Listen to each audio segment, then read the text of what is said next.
मुबशर लुकमान साहब हमारे साथ मौजूद हैं। मुबशर साहब, अब जिस तरह से हमने देखा कि एक तरफ तो अमन का ख्वाहा है, अमेरिका ये दावा करता है और डोनाल्ड ट्रंप साहब के कहते हैं कि तमाम मामलात में बड़ी जंगें मैंने रुकवा दी हैं, और फिर जो है वो जब ईरान पर खुद जाके हमला कर देते हैं, फिर जब कतर पर हमला होता है तो फिर माजरत कर लेते हैं। तो क्या आपको लगता है कि ये जो अमन की ख्वाहिश है ये सिर्फ जो है वो बाहर तक ही महदूद है, मुसलमानों के खिलाफ जो है वो ये अमन की ख्वाहिश वाला जो उनका नारा है ये सूदमंद साबित नहीं होता, ये कारामद साबित नहीं होता? यहाँ पर वो दो तरफ जो है डिवाइड क्यों हो जाते हैं? यार बात यह है कि आप दूसरे से क्या शिकायत कर रहे हैं जब अपने आप को शिकवे का मौका हर वक्त दे रहे हैं। हम डोनाल्ड ट्रंप को या पुतिन को या प्रेसिडेंट शी जिनपिंग को हम क्या गिला करें उनसे, जब आपकी उम्मत मुस्लिमा जो है वो एक करेंसी नहीं बना सकती, वो एक इस्लामिक बैंक नहीं बना सकती, वो अपने ऑयल जो है वो इजराइल को देना बंद नहीं कर सकती, वो गैस इजराइल को देना बंद नहीं कर सकती, वो पानी इजराइल को देना बंद नहीं कर सकती। जब पहली बारी इजराइल ने जॉर्डन पे हमला किया था, गोलान हाइट्स से कब्जा कर लिया था और पानी ले लिया था उनका, और आज जॉर्डन उन्हीं से पानी खरीदता है अपने मुल्क के इस्तेमाल के लिए, तो किसी की अहमियत नहीं जागी थी, किसी की उम्मत नहीं जागी थी, तब किसी को याद नहीं आया था कि वो मुसलमान है। नहीं, ये बादशाह लोग हैं और बादशाहों ने अपनी हुकूमतें बचानी है, इसलिए ये उनके आगे झुके रहेंगे। ये अब हर एक के साथ होना है। अगर आप ये समझते हैं ना कि ये कतर के साथ हो गया और यहाँ पे रोक देगा कोई मामला आके, नहीं नहीं नहीं, ये हर एक के साथ होना। अभी हर एक को ट्राई करेंगे, ऐसा ऐसा पिंच करेंगे, इवन पाकिस्तान तक आएगा पिंच करेंगे वो। इस चीज के लिए मेंटली तैयार है, फिजिकली तैयार है। कमजोर का कोई साथी नहीं होता। अगर पाकिस्तान ने अपने से 11 गुना बड़े हिंदुस्तान को इस तरह से कन्विंसिंगली ना मारा होता तो आज पाकिस्तान की कोई बात भी ना सुन रहा होता, ना OIC में, ना सिक्योरिटी काउंसिल में, ना कतर बुलाकर मिल रहा होता। कभी आपने किसी को देखा है रेड कार्पेट ट्रीटमेंट कतर की तरफ से इतने शॉर्ट विजिट में, और वो भी जो इतनी ट्रेजेडी के बाद हो, इतने जनाजे उठाने के बाद वो आपके PM को मिला? क्यों? आपकी अफवाज ने उनको दिखा दिया था कि हम अपने से 11 गुना बड़े बजट वाले के साथ हम किस तरह से निपटते हैं, और हमारी अफवाज जो है और हमारी दिफा जो है वो अल्हम्दुलिल्लाह कितनी इम्प्रेग्नेबल है। और आप वाहिद इस्लामी मुल्क है कि जो न्यूक्लियर पावर है, और इसको याद करें बार बार, इस पर कोई शर्मिंदा होने की जरूरत नहीं, ये फख्र की बात है।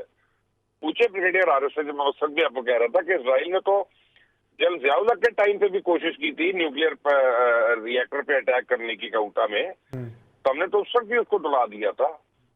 तो अभी भी हम तैयार है, फिक्र ना करें। और पाकिस्तान के पास इतनी एबिलिटी है कि हम सरफेस टू सरफेस मिसाइल को मारेंगे, वो इजराइल के सारे आयरन डोम वगैरह के पर्चे उड़ा देगा। यदि वो पाकिस्तान तक तो मत आए, उसके अपने हक में बेहतर है। मैं आपको यही बता सकता हूँ। ठीक है मुबशर साहब।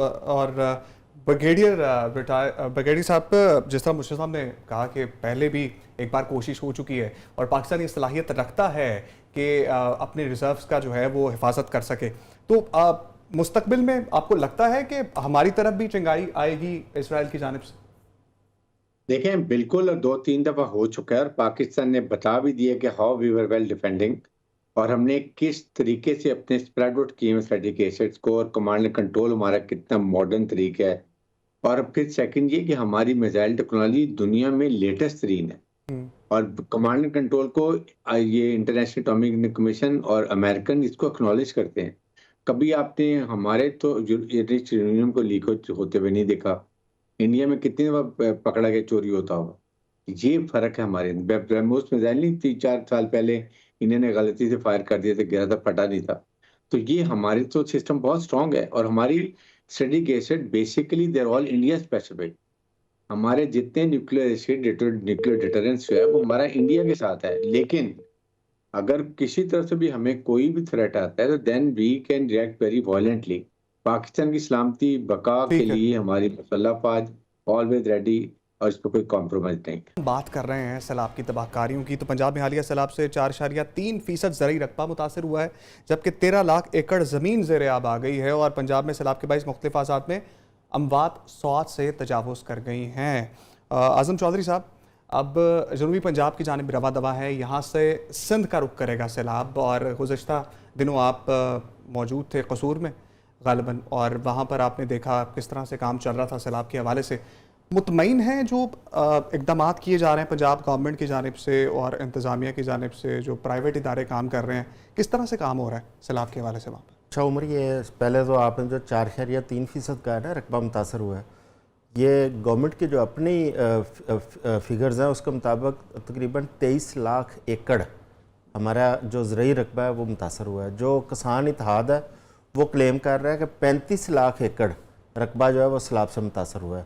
یہ زرعی رقبے کی بات کر رہے ہیں جہاں پہ ہماری کاشتکاری ہوتی ہے. اچھا، یہ بہت بڑا فگر ہے اگر آپ اس پوائنٹ. دوسرا یہ ہے قصور میں جب دریائے ستلج پاکستان میں انٹر ہوتا ہے تو دونوں طرف، ایک طرف فیروزپور ہے انڈیا کا شہر، ایک طرف قصور ہے.